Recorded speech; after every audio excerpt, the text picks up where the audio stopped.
बुलढाणा जिल्ह्यातील मेहकर तालुक्यातील सारंगपूर ग्रामपंचायतीच्या कथित मनमानी आणि गैरप्रकाराविरोधात आंदोलन सुरू आहे। तक्रार करूनही कारवाई न झाल्याने आंदोलनकर्ते गजानन बोरकर अमरावतीतील सातुर्णा परिसरातील मोबाईल टॉवरवर चढले आहेत। गेल्या 2 दिवसांपासून सुरू असलेल्या या आंदोलनात ते सुमारे 50 फूट उंचीवर बसले असून अडवण्याचा प्रयत्न केल्यास आत्महत्या करण्याचा इशारा त्यांनी दिला आहे। अमरावती शहरातील सातुर्णा परिसरात मोबाईल टॉवरवर चढून आंदोलनास युवकांनी सुरुवात केली। गेल्या 2 दिवसापासून हे आंदोलन सुरू असून 50 फूटपर्यंत हा तरुण वर बसला आहे। मला अडवलं तर मी गळफास घेऊन आत्महत्या करणार असे या तरुणानं सांगितलं, कारण तो दोर घेऊन टॉवरवर चढलाय। सारंगपूर ग्रामपंचायतीशी संबंधित विविध अभिलेख व रेकॉर्ड सुरक्षित ठेवण्यासाठी ती तातडीनं सील करण्याची मागणी करण्यात आली आहे। सरपंच, ग्रामसेवक, गटविकास अधिकारी तसेच विस्तार अधिकारी यांनी अभिलेख व रेकॉर्ड सील करण्याबाबत योग्य ती कारवाई केली का याची निष्पक्ष चौकशी करण्यात यावी अशी मागणी आंदोलनकर्त्यांनी केली। गावकऱ्यांना मूलभूत पाणीपुरवठा व्यवस्थित उपलब्ध करून देणे ही स्थानिक प्रशासनाची जबाबदारी असून या प्रश्नावर तातडीनं कायमस्वरूपी उपाययोजना करावी अशी मागणी करण्यात आली।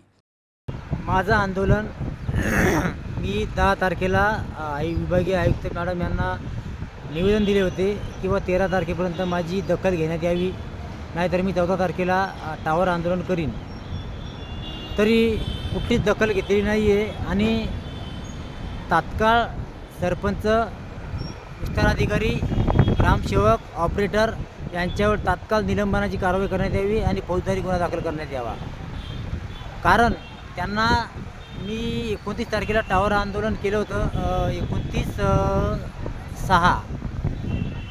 तर मी भारत साखळे, शिवसाहेब यांच्या म्हणण्यानुसार खाली उतरलो, पण त्यांनी आजपर्यंत फक्त कागदोपत्रीच कारवाई केलेली आहे आणि त्यांनी काहीच केलेलं नाही आहे। अभिलेख रेकॉर्ड सील करण्यासाठी त्यांनी सांगितलं होतं, पण त्यांनी कुठलं रेकॉर्ड सील नाही केलं, काहीच नाही। आणि सरपंचांनी आरेरावी केली की माझं रेकॉर्ड कुठलं सील करायचं नाही आहे। तर विस्तार अधिकारी यांनी सरपंचांनी गोंधळ घातला आणि विस्तार अधिकारी हे पंचायत समितीला चालले गेले।